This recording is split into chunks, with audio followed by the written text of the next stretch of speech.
सुरू राक्षस आहेत दिवाळीला. आता इथून 20 किलोमीटर शृंगारपूर गाव आहे त्याच्यात येणार आहे का?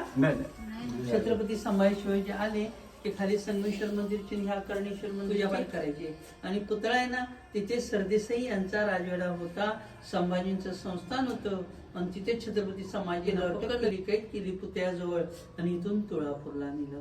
पुण्यापासून 17 किलोमीटर आळंदीजवळ वडबुद्रुक तुळापूर गाव आहे आणि तिथे एक संगम भामा इंद्राणीचा, तिथे संभाजींची हत्या झाली, तिथे समाधी आहे म्हणून ते पण संगमेश्वर, हे पण संगमेश्वर.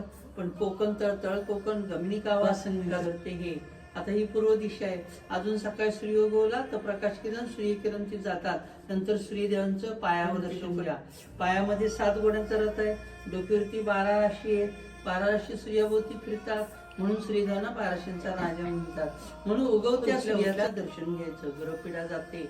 शनी राहू मंगळ केतू 12 ग्रह सूर्यदेव शांत करतात.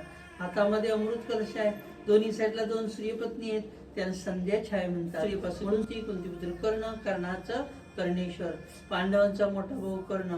पांडव जेव्हा अज्ञात असत होते तेव्हा धनुर्विद्येला परशुराम होते म्हणून याला महेंद्रगिरी परशुराम भूमी सह्यागिरी सह्याद्री म्हणतात. आणि परशुरामनं पांडवांना सांगितलं होतं 6वा आपला कर्ण मोठा भाऊ होता.